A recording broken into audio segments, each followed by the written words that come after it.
Todas las luchas de la construcción de finales de los 70, que no están contadas tampoco, están ahí latiendo, tienen ahí mucha influencia. Sí, pues yo en principio daros las gracias a todos y a todos por la rebeldía permanente, por mantener la rebeldía permanente, porque eso es lo que yo creo que crea conciencia. Y si no creamos conciencia no tenemos nada. Yo puedo decir que en el año 60, yo viví ya lo que es el destajo en el campo. Y viví trabajando. Y viví la explotación que el empresario va a tener permanentemente y sistemáticamente contra el trabajador, porque es un conflicto permanente. El otro día leí por ahí que hace 13.000 años existía la lucha de clases. Claro, pero bueno, si esto no estamos inventando nada. También, a través de la experiencia, pues yo he visto que el trabajo desregulado le interesa al patrón, le interesa al capital. Porque cuanto más desregulado esté, mejor lo maneja y llega siempre al trabajo miserable.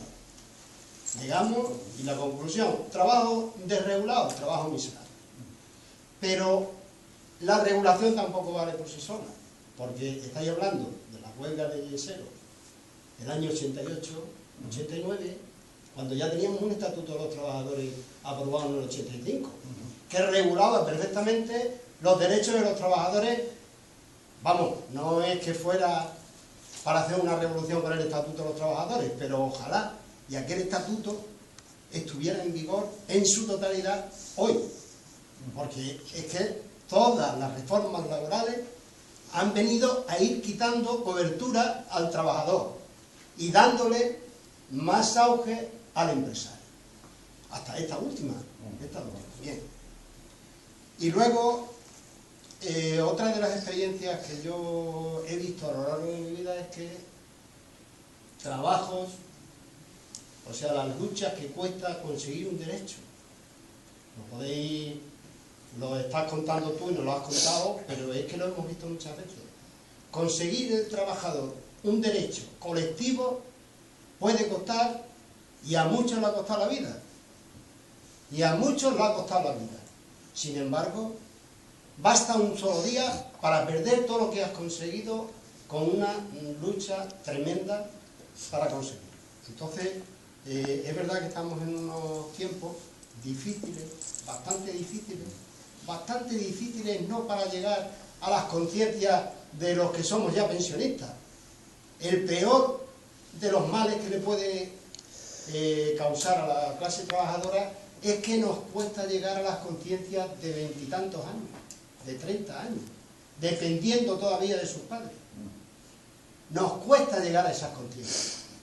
Y claro, como no seamos capaces, los de la rebelión permanente, que yo creo que estamos en ello, verdaderamente va a ser muy difícil, porque los derechos se consiguen a través de lucha.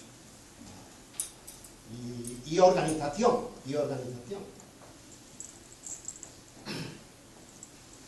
Sí, bueno, yo hacía mucho tiempo, por muchas cuestiones personales, que no oía a Manolo, y cada vez que oigo hablar a Manolo, yo el libro no lo he leído aún, aquella época sí la viví, y la viví en Almendralejo, y la viví cerca de algunas personas que todavía hoy tienen alguna conciencia, y otras que la conciencia la han vendido, y la han vendido al mejor postor. Entonces, bueno, ahí está la historia, cómo se escribe, y ahí está cómo son unos y son otros. Yo cada vez que oigo a Manolo, que digo cada vez lo oigo más de tarde en tarde, me voy mal a mi casa. Me voy mal a mi casa, no duermo, no soy capaz de dormir, y es porque efectivamente él siempre ha dicho, y no le estoy diciendo piropo, estoy diciendo su manera de ser y de trabajar, siempre decía: todo aquello que vemos a nuestro alrededor y que implica precariedad o lucha, o lo que él decía antes de los coches quemados, o ciertas cosas, nos está interpelando directamente a cada uno de nosotros que que tenemos conciencia, que tenemos cierta parte de conciencia social, y es verdad que muchas veces somos como muy acomodaticios. Yo lo vi el otro día, que ya lo habían puesto, pero pusieron un reportaje sobre los barrios marginales, que nosotros alguna vez lo hemos trabajado y hemos ido a ellos, y evidentemente vi a través del Facebook, yo no salgo apenas de casa, pero el Facebook menos mal, a través del Facebook, cómo había, yo escribí algo en el muro, y cómo habíamos reaccionado mucha gente y tan de diferentes maneras. Desde el decir alguien, y yo escribía, alguien esta noche quizás no pueda dormir tranquilo si ha visto esto. Yo me estaba refiriendo a quien ha gobernado y quien nos ha gobernado, quien ve que es que a ciertos barrios no puede ir cierta gente. ¿Pero por qué no puede ir? ¿Quiénes están dentro? ¿Quiénes están viviendo? ¿Cómo están viviendo? ¿A qué situación se les ha llevado? Y yo pensaba desde esa perspectiva, pero había quien pensaba pues desde la perspectiva, claro, desde la otra perspectiva, y luego me arrepentí de haber puesto eso en Facebook, digo, porque pensaba de la perspectiva pues un poco desde el racismo, desde, claro, si es que se les ha consciente todo, si se les ha venido, etcétera, etcétera. Pero, decía Manolo, no llegamos a la gente de 30 años. Es que yo creo que estamos peor que en el 88, mucho peor que en el 88. Y estamos mucho peor porque es verdad que cada una de las reformas ha ido limitando los derechos de la clase trabajadora. Pero es que la clase trabajadora no se considera clase trabajadora. Yo oí una vez a un diputado del PSOE decir, estos hijos de puta, que ahora se creen ricos, porque nosotros hemos hecho creer que son ricos, votan a la derecha, porque claro, se quieren desligar. ¿Quién tiene la culpa de haber desconcienciado a la gente? Quien efectivamente les ha dicho que no existe la lucha de clases, quien les ha dicho, hombre, tú que vas a ser un obrero, si tú tienes un cochecito para moverte, etcétera, etcétera. Pero además tiene mucha culpa, y le echamos la culpa a algo etéreo, a esas grandes palabras, el sistema, el no sé qué. No, las culpas, quiero decir, la responsabilidad tiene nombres y apellidos. Y tienen nombres y apellidos y tienen nombres esas organizaciones. O sea, desde un sindicato en el que yo todavía sigo militando, que a mí me costaba para ir a los sitios mi dinero para la gasolina, ir a hablar, ir a hacerlo, ahora que van 4 en el coche y los 4 cobran su dieta correspondiente, aunque lleven un solo coche, y que están en la oficina, y que lo primero con que no te escupan cuando te vayan a preguntar y te digan, como le ha pasado a las chicas que yo tengo trabajando en casa, cuando ha llegado diciendo que la iban a asesorar, y lo primero que dicen, tienes que afiliarte. Y cuando dice, no, si yo mira, vengo asesorada, yo lo único que quiero es que tal y cual, y poco más o menos, que no, si no la escupieron es porque digo, no, si yo es que estoy trabajando con esta señora que es que me quiere arreglar los papeles, pero quiere, o sea, desde eso, que no encuentran, que no son capaces de movilizar. ¿Por qué no movilizamos a la gente, Manolo? Porque la gente no cree ya en los sindicatos. La gente no cree ni siquiera los partidos políticos. ¿Por qué? Porque no han sido serios. ¿Cómo es posible que no escandalice a nadie, y con esto voy de menos, que no escandalice a nadie, que los máximos responsables de comisiones obreras y de UGT, tanto a nivel nacional como a nivel regional, fueran y estuvieran en las ejecutivas del partido que gobernaba la Junta de Extremadura, cuando la Junta de Extremadura es la mayor empresa que hay en Extremadura? O sea, si yo soy secretario de UGT y estoy en la ejecutiva del PSOE a la vez, ya eso mismo de por sí es una aberración total y absoluta. Yo no puedo estar defendiendo a la vez a la patronal y a los trabajadores, porque lógicamente cuando en mi partido, en la ejecutiva, se tomen una serie de medidas, yo como demócrata tengo que llevarlas a cabo, tengo que luchar por ellas, pero es que a la vez se contradice con la clase trabajadora, y nadie ve eso fuera de tono. Nadie ve fuera de tono que ahora mismo el portavoz del Grupo Socialista haya sido el dirigente de comisiones obreras. ¿Cómo eso no escandaliza? Entonces, digo que estamos mucho peor porque no hay credibilidad. Porque yo sí he vivido, que he ido tanto con Manolo como con Joaquín por las calles de Mérida, y se ha acercado un empresario y les ha dicho, ¿cómo han cambiado las cosas? Pero ¿cómo han cambiado las cosas? Así, ¿cómo han cambiado? Porque solo tenían que acercarse a una obra, decía Tole, no hacíamos nada, no destruíamos a los compañeros, a veces por lo de las siliconas, no sé qué, pero solo tenían que ir a una obra y decir, ¿cómo estáis trabajando? Solo aparecían, y decía otro, pues es verdad. ¿Por qué? Porque sabían y creían en Tole, y creían en Joaquín, y creían en Oreja, que también se murió, y creían en esta gente porque sabían que eran los primeros. Y es verdad que fue una huelga dura, pero que la gente creía en ellos, y creía, y los empresarios sabían que iban por derecho, y que desde luego no se iban a echar para atrás. Y la gente apoyaba esa huelga, y fue una huelga dura, pero la gente la apoyaba porque creía en los que estaban ahí. Yo recuerdo la primera vez que vi a Joaquín Vega, a mí me impresionó, y me impresionó porque yo, de alguna manera entonces, y afortunadamente eso se lo debo a Manuel, era una señorita. Luego ya no lo fui. Me curtí en otras cosas. Digo, era una... Yo cuando oí a Joaquín Vega despotricar como despotricaba cuando llegaba allí, las barbaridades que decía, yo digo, este hombre, ¿cómo es posible? Y claro, cuando Joaquín Vega cogía los planes de empleo, que no se firmaba ninguno, compañero, y cogía un plan de empleo y decía, me he leído el plan de empleo. Se supone que este plan de empleo defiende a los trabajadores. Aparece 2 veces la palabra obrero, 4 la palabra trabajador y 80 y tantas empresario. ¿A quién va dirigido el plan, compañero? Aunque solo fuera por estas cosas que estamos hablando. Cuando decía, se me grabó la palabra concurrencia. Ahora, claro, ¿cómo no se van a firmar los planes de obreros? Si es que cualquier sindicato tiene, y cualquier sindicalista que no le gusta que se diga lo que cobran y lo que ganan, más que cualquier obrero, ¿cómo van a defenderlo? Y claro, evidentemente no quieren una huelga. Manolo, es que evidentemente cuando tú se dice, qué putada tenés, claro, qué putada, porque no les van a seguir, es que se van a reír en su cara, y porque además eso exige mucho movimiento.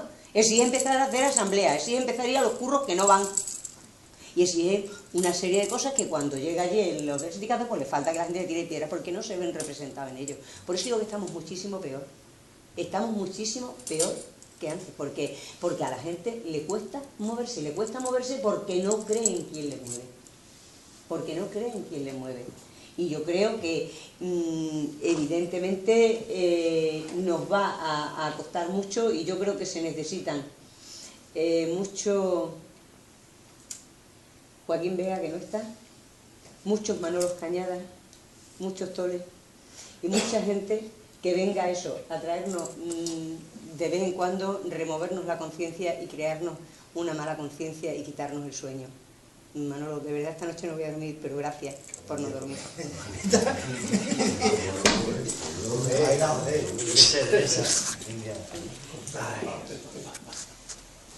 Bueno, ¿nos vamos? No, porque ahora nos echan, ¿no? Es que esto que está diciendo lo de Teresa, el otro día lo vimos muy clarito. El otro día, esto que está diciendo Teresa, el otro día lo vimos muy claro, ¿no? Yo creo que ese es el problema que tenemos ahora, ¿no? Es decir, lo que vimos el otro día, si esto es una metáfora, ¿no? El que la manifestación llevara fuera adelante, en medio de la policía y detrás de todos los del 15M y Izquierda Unida, ¿no? Yo creo que la cosa está clara, vamos, el CNT y CGT y los demás compañeros, ¿no? Quiero decir a ver, que es que desgraciadamente eso es lo que hay, ¿sí? Y o construimos algo que tienda, o sea, ese espacio, ¿no? Entre todo lo que iba allí, todos los que íbamos allí detrás y una parte de los que iban delante, o construimos eso y que creamos ahí o sea, entre el movimiento ciudadano que es el 15M, pero tiene que tocar ahora, tiene que tocar hueso, tiene que tocar movimiento obrero, es decir, hay que crear ahí el vínculo, ¿eh? Y esa es la pelea ahora, yo creo que tenemos ahí entre manos también, ¿no? Porque, sí. Mira, pero un segundo, a mí me es lo que el otro día yo creo que vosotros habéis denunciado y tal, pues esto que estabais diciendo, si es que yo creo que además era muy gráfico, ¿no? Además te voy a contar que la señora delegada ha dicho que le han... le hemos pedido, la subdelegada lo hemos pedido por escrito, y justo cuando salíamos Aristides y yo de presentar el escrito solicitando la información y cómo se había la orden por escrito de la policía de que nos separara y tal, pues me llama Pedro y entonces me dice, oye, por fin, ¿qué vais a hacer? Digo, mira, yo ya lo he hecho, venimos ahora precisamente de entregarlo. Ah, pues vamos a hacerlo nosotros. Contestación de ayer de la señora subdelegada. Como ya he tenido una conversación telefónica con Pedro Escobar, entiendo que él les tiene informados. Punto. ¿Qué te parece? Una cosa, claro, yo esta mañana en radio me he permitido decir que un cargo público que considera que no tiene que dar explicaciones públicas es que no lo dude, no vale como cargo público. Es lo menos que puede hacer. Vamos a ver, yo es que la delegada la entiendo perfectamente. Vamos, es que yo creo que está a su mancha actuando. Porque si ayer vemos en el periódico, en el diario Hoy, que los dirigentes de UGT y de comisiones obreras han ido a felicitar a la señora delegada por la actuación, que lo han hecho, yo no tengo nada que decir de esa señora. Yo tengo que pensar en qué organización sindical estoy militando, el que esté militando, porque aquí las cosas, yo creo que antes hablábamos de Maastricht, pero aquí desde que Antonio Gutiérrez y desde que en la organización sindical se empezaron a tomar ciertas decisiones y ciertos debates como era, ¿qué queremos? ¿Una organización, un sindicato obrero o un sindicato de servicios? De servicios, mire usted, voy a asesorar aquí con una asesoría, desde aquel momento viene la fractura. Allí se empezó a decir, efectivamente, Joaquín decía, ¿cómo vamos a firmar esos planes de empleo? Pero ¿y esos planes de empleo? Pero es que nos daban dinerito. Firmábamos el plan de empleo y a cambio teníamos un dinero que se daba para esto, para tal. Es que hacíamos no sé qué y a cambio teníamos delegados para tal y no sé cuánto. La administración pública nos da, claro, había, si no nos íbamos a quedar, pues como siempre se decía, es que somos los arcaicos, los que no somos capaces de evolucionar, hay un gobierno socialista, Ibarra estaba saliendo, claro, estábamos empezando con los movimientos, ¿no? Estaba el Estatuto de los Trabajadores que acababa de salir, claro, si no firmáis el plan de empleo nos vamos a quedar aislados, los trabajadores no nos van a entender, claro, venga, vamos a firmar esto, vamos a hacer lo otro, vamos a pues, a hacer un sindicato de servicio, no un sindicato de clase. Y eso es lo que tenemos ahora, que no tenemos realmente. Por ejemplo, yo cuando estuve en educación social, que se entiende que es una gente que cuando está estudiando una carrera o sociología, o no sé, carreras más como más sociales, más cercanas, pues uno de los días en un debate que teníamos allí de tal, pregunté, ¿quién considera que a qué clase pertenecemos? ¿Pertenecemos a la clase media, a la clase trabajadora? ¿A qué clase pertenecemos? Solo 2 personas levantamos la mano y dijimos que éramos de la clase trabajadora. El resto, y estábamos en una carrera social, que por lo menos habría que distinguir, podíamos utilizar el término técnicamente, porque claro, es que lo de clase media ni siquiera existe técnicamente, y allí estábamos un poco en la obligación de decir, o soy de la clase trabajadora, ¿qué es clase media? Pero ¿y eso qué es? Por favor, ¿qué es eso de la clase media? Pues todo el mundo se identifica como clase media. ¿Por qué? Porque hemos estado en unos años que como veníamos de mucha pobreza, de mucha necesidad, vino la democracia, la libertad, parecía que todo, y entonces hemos estado que es que todo era como imparable. Aquí es con los del Cuerno de África con los que se mete, es con Latinoamérica, aquí nosotros estábamos ya, aquí todos clase media, vamos, poco menos que éramos empresarios, aquí va viviendo. Entonces no es ya ni de... Es que hay que concienciar a la sociedad, es que en la sociedad, yo no sé cómo vamos a conseguir la unión entre el 15M y lo que se está planteando, pero vamos, el tema viene porque tiene bastante más arraigo y bastante más profundidad, hay que lanzar cargas de profundidad, yo creo, para que las conciencias se remuevan. Lo que decía, eso vemos la muerte en África, pero qué maldad, que son buenas, si son los negritos, muy pobres, ¿sabes? Eso es allí, y además lo vemos un ratito en el telediario, 2 minutos, un minutino, y luego en 3 días o 15 días no vuelve a salir, con lo cual, oye, ¿para qué nos vamos a preocupar, no? Y esa es la sociedad en la que estamos, en la que se ha creado, y entonces habrá que ver pues en las organizaciones sindicales, sociales, en fin, somos pocos los que podemos transmitir el mensaje y los medios de comunicación ya sabemos que no van a ser proclives pero un poco era la huelga que mantuvieron los compañeros, que fueron los que empezaron a estructurar, igual que aquí cuando Peliche en construcción, los movimientos que han creado conciencia social y que fue de donde dirigentes sindicales fueron los que, o no eran dirigentes, pero